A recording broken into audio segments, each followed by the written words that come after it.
Elle pourrait s'appeler Patricia. Patsy. Elle serait née en Belgique.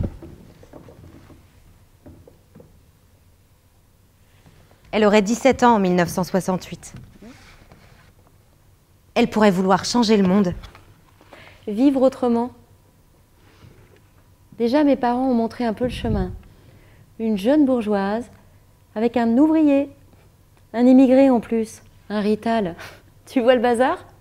Je crois que c'est ça qui m'a chatouillé un peu, qui m'a donné envie de vivre autrement. Mes parents ont compris, ils n'ont rien dit quand j'ai quitté le lycée. Hop, ma mob. Ciao Bruxelles, ciao la Belgique, direction Amsterdam. T'as déjà entendu parler du mouvement Provo? Maintenant que j'ai des provos dans la voiture, je voudrais bien savoir, expliquez-moi, qu'est-ce que ça voulait être alors, dans le temps? Bien, on voulait terminer la dictature du vieux. Pardon? De ma dictature alors? Deux belles années. La solidarité en pagaille, l'amour libre, en veux-tu, en voilà. Des actions des fois drôles, des fois un peu tendues. Et beaucoup d'envie d'évasion. T'as déjà essayé? Celle qu'on n'a pas dénoncée, ce fut de nous envoyer en réponse à nos questions. LSD. Casqués, bien boucliers, bien grenadés, bien soldés, nous nous sommes mis à crier. Oh, attends. Ah, c'est là. Il y a ça aussi. Ça dit bien ce qu'on pensait. Ce que je pense toujours. Ah bah, les poulets. Quand je suis rentrée à Bruxelles, je me suis trouvé une place de figurante dans un théâtre. Tu vois, je crois que le théâtre peut changer le monde. Et puis avec ma paye, j'ai pu me prendre un petit studio. Tout petit, mais hyper bien mis. Mes parents ont flippé un brin. Et puis, ils se sont dit que, vu que je l'étais déjà, émancipée, je veux dire, eh bien, il fallait que je le sois vraiment, au niveau juridique. Et là, il y a eu malaise. Le juge, il n'a pas pensé comme eux. Loi du 8 avril 1965, relative à la protection de la jeunesse. Article 2. Le comité de protection de la jeunesse est chargé d'intervenir lorsque la santé, sécurité ou moralité d'un mineur est mise en danger, soit en raison du milieu où il est élevé, soit par les activités auxquelles il se livre, ou lorsque les conditions de son éducation sont compromises par le comportement des personnes qui en ont la garde. Comment tu veux qu'un juge ça pense correctement, alors que ça passe son temps à juger les autres? Ordonnance de juillet 1968. Mise en observation de la jeune Patricia, à l'établissement d'observation d'état de Saint-Servais, expertise médicale et psychologique. Hé, regarde ce que m'a écrit une copine. Quelle bête planète que les prisons, qui croient sauver les jeunes en les mettant en boîte. Pour le vieux con qui lira cette lettre avant toi. Il y a un problème qui est un problème de contagion à l'heure actuelle, c'est celui de la drogue qui a été introduite chez nous par les hippies et les beatniks et qui semble avoir fait des ravages assez importants. Il y en a marre, hein? Ouais, il y en a marre. Ouais, tu comprends ça? Il y en a marre, je sais pas toi, mais... Moi, faut absolument que je sois partie d'ici avant jeudi soir. Rapport d'observation. Patsy ne peut vivre dans un groupe sans démolir son unité et sa cohésion. Tous les thèmes, beatnik, liberté, indépendance, laisser-aller général sont diffusés et exercent une influence désastreuse sur celui-ci. Traitement médical prescrit. Un largactyle et un luminal le soir. Je m'appelle Patricia, mais on dit Patsy. J'ai 17 ans. Je suis née pour être libre.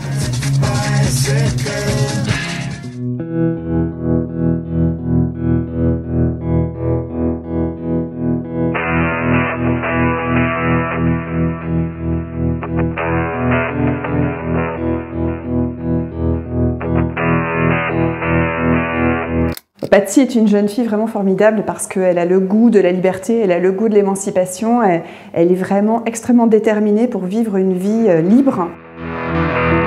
C'est une voyageuse, c'est ce qui est très fort aussi dans son parcours, c'est qu'elle décide de quitter Bruxelles pour se rendre à Amsterdam, parce qu'à Amsterdam il y a le mouvement des provos, c'est-à-dire un mouvement à la fois de rébellion et d'engagement politique extrêmement fort, qui pose des questions déjà finalement qui anticipent sur des réalités qui seront postérieures, notamment sur la question de l'écologie.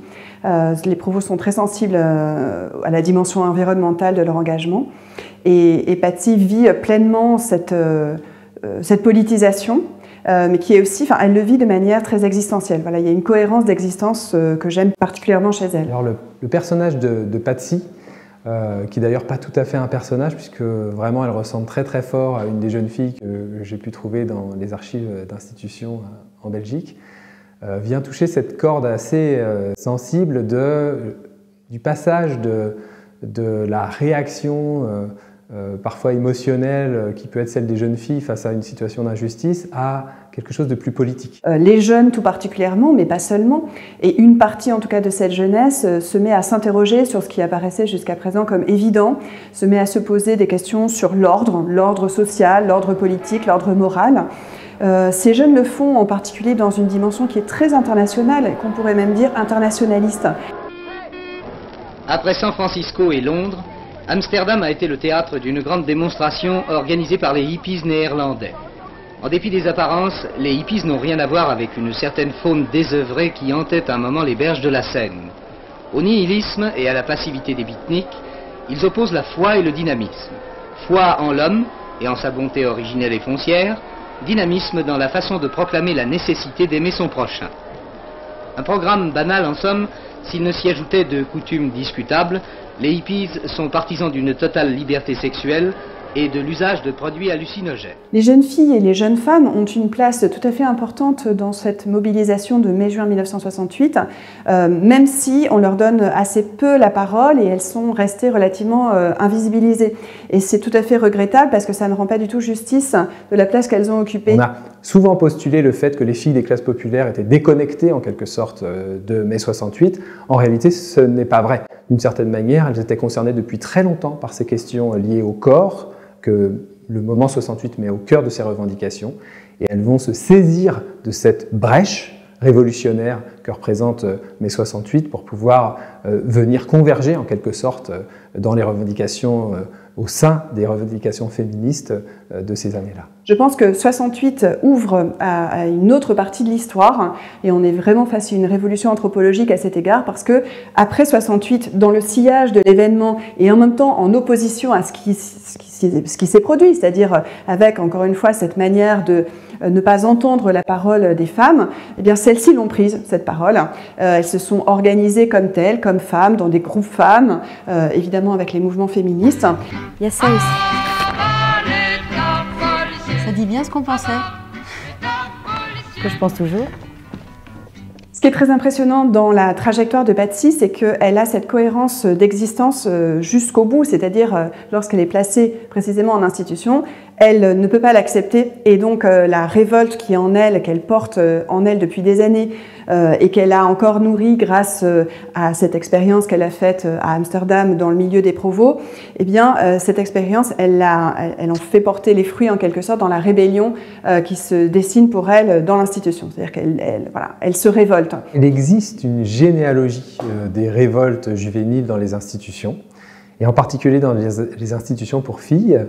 On les voit fleurir, je dirais, à la fin des années 30, au début des années 40. Ce qui est intéressant, c'est de voir que les premières grandes révoltes en institution pour les filles sont des révoltes collectives. Et puis progressivement, dans les années d'après-guerre, ces révoltes deviennent plus individuelles.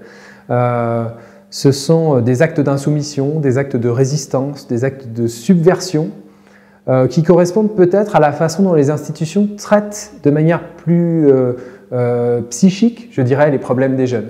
La solution qui est trouvée à ces insurrections dans les institutions pour filles, c'est très paradoxal, c'est d'utiliser à partir de la fin des années 50 les neuroleptiques comme nouvelle forme de traitement un peu magique, hein, comme ça, des comportements erratiques, des comportements violents en particulier, des actes d'insoumission. Donc les neuroleptiques, c'est un peu la dernière entre guillemets, invention qui a vraiment basculé, ou qu'on dit avoir basculé la psychiatrie. Donc c'est un médicament qui est défini comme ayant des actions ou des effets sur des psychotiques dans les années 50, au début des années 50, où on est en train d'essayer plein de molécules. Donc c'est un médicament qui est très sédatif, donc qui vous ralentit beaucoup, qui a beaucoup d'effets secondaires, donc prise de poids, vous commencez aussi à trembler, donc des effets de sorte de Parkinson. Moi, puisque je travaille sur l'institution psychiatrique, je sais que dans l'institution psychiatrique, le médicament, comme la psychochirurgie, a servi, ou comme le choc, a plusieurs fonctions. Il a une fonction thérapeutique affirmée, et il a aussi une fonction de gestion des troubles dans l'institution. Plus on fait de troubles dans l'institution, plus on va être mis à l'écart dans les pavillons spécialisés, plus on va être l'objet de la psychochirurgie, ça c'est une évidence. Et donc les neuroleptiques, lorsqu'ils arrivent, pas au début parce que c'est un petit peu tâtonnant, etc.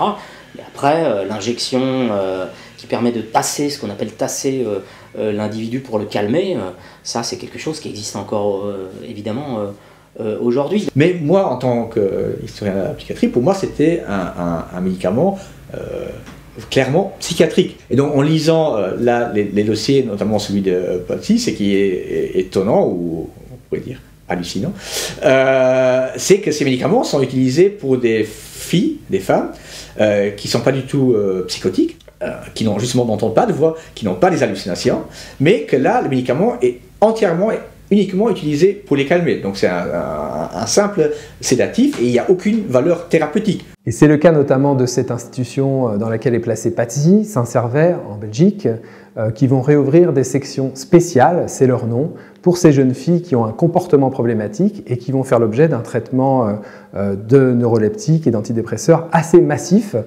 et ce dès la fin des années 50, sans qu'il soit d'ailleurs question de ce type de traitement dans les institutions pour garçons à la même époque ou très peu.